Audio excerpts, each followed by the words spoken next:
Assalamualaikum. Hari ini mari kita bincang praktis topik 2 ulang kaji untuk soalan sebelum ini, iaitu sel sebagai unit asas hidupan. Jadi boleh rujuk balik jawapan kamu dan hari ini kita bincang. Okey. 1A, raja di bawah menunjukkan sel tumbuhan. Okey, kita tengok sini sel tumbuhan. Okey, dia ada nyatakan sini dinding sel. Okey, mitokondria, sitoplasma, membran sel, nukleus. Jadi ini dia nyatakan sebagai sel tumbuhan. Okey, kita boleh nampak bila ada dinding sel, ini merujuk pada sel tumbuhan. Lengkapkan kotak dengan jawapan yang betul. Okey, di sini ada 2 markah, 2 kotak yang kita perlu selesaikan. Okey, apa nama ni yang di label ni? Okey, jawapannya ialah kloroplas. Okay, seterusnya, di bahagian tengah-tengah ni yang paling besar ialah vakuol. Okay. Kita pergi soalan seterusnya. Tanda tik pada penyataan yang betul yang menunjukkan persamaan antara sel tumbuhan dan sel haiwan. Maksudnya apa yang sama antara sel haiwan dan sel tumbuhan? Kedua-duanya mempunyai membran sel. Ya, betul. Kedua-duanya mempunyai bentuk yang tetap. Ini salah. Okey, bentuk yang tetap hanya dimiliki oleh sel tumbuhan sahaja. Jadi jawapan ini tidak tepat. Kedua-duanya mempunyai nukleus yang mengawal atur semua aktiviti, ya. Kedua-duanya mempunyai vakuol. Ini salah, hanya sel tumbuhan sahaja yang mempunyai vakuol seperti ini. Soalan nombor 2A, organisma A dan B terdiri daripada berjuta-juta sel. Lukis sel yang membentuk organisma A dan B. Okey, ini organisma A. Ini ialah ayam. Okey, tergolong dalam haiwan. Okey, ini sejenis pokok keembung tiap-tiap cikgu. Ya, ini tergolong dalam tumbuhan. Jadi, okey, organisma A mengandungi sel haiwan manakala organisma B mengandungi sel tumbuhan.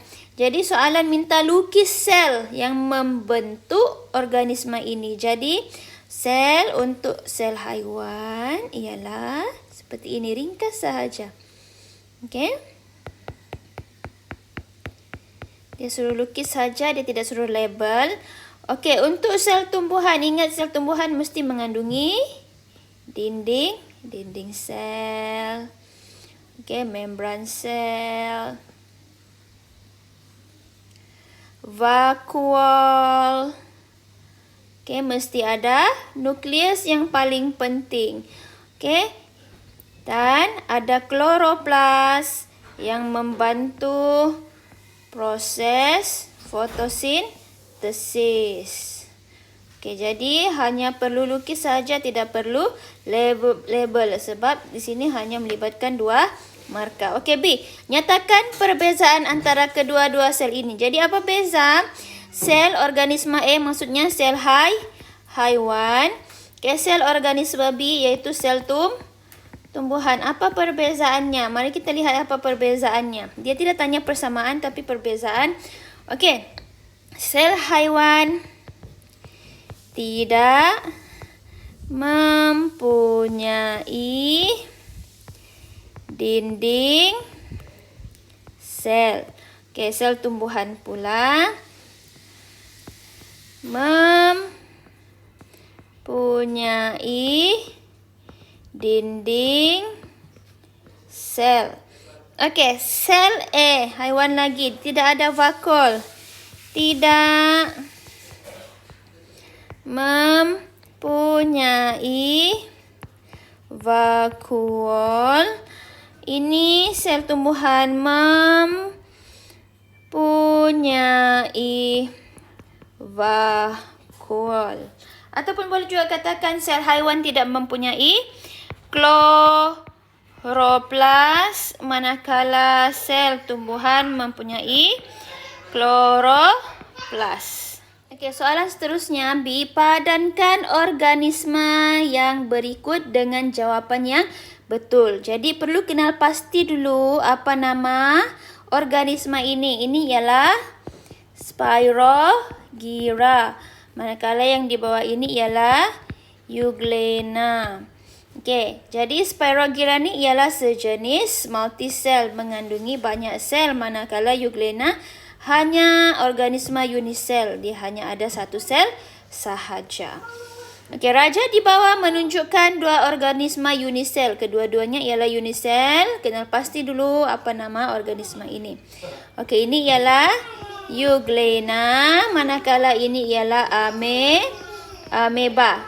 Namakan organisma A. Mari kita namakan organisma A ini ialah Euglena, manakala organisma B ialah ameba. Okey, B, gariskan jawapan yang betul. Organisma A yang tadi itu merujuk pada Euglena. Bolehkah atau tidak boleh membuat makanannya sendiri? Boleh. Okey, sebab dia tumbuhan. Okey, mengandungi, ada ciri-ciri pada tumbuhan mengandungi kloroplas.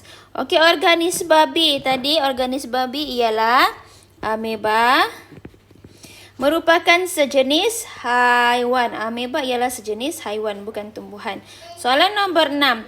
Namakan sel-sel manusia yang berikut. Jadi kamu perlu ada kemahiran mengenal pasti nama-nama sel berdasarkan gambar raja yang telah diberikan. Okey, ini ialah sel otot. Ini pula ialah sel darah merah. Okey. Soalan seterusnya B. Tanda tik pada organ yang membentuk sistem peredaran darah. Okey. Organ yang membentuk sistem peredaran darah. Okey, salur darah ya.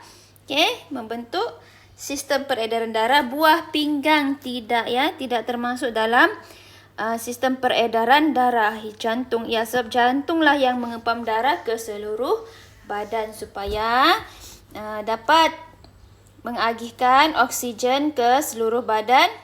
Okey, soalan terakhir. Raja di bawah menunjukkan beberapa organ dalam badan manusia. Namakan sistem yang terlibat. Dia tanya sistem ya. Okey, dia tunjukkan organ. Jadi, tapi soalan ini menanyakan sistem. Okey, kalau kita lihat di sini, 7A ada tulang manusia, rangka, okey, tulang rusuk. Okey. Jadi ini ialah sistem rangka. Okey. B. Kenal pasti organnya. Organ ini ialah jantung. Jadi sistem apa yang melibatkan jantung ialah sistem peredaran darah. Okay, gambar raja seterusnya C. C ini merujuk kepada peparu. Okey, apa sistem? Okey, yang menggunakan peparu. Okey, sistem respirasi. Respirasi maksudnya respirasi untuk pernafasan. Okey, yang terakhir ialah di gambar usus. Usus ni penting untuk apa? Sistem apa? Sistem pencernaan. Okay, sampai situ sahaja perbincangan kita pada hari ini. Boleh rujuk balik jawapan kamu dan perbetulkan sekiranya terdapat kesalahan.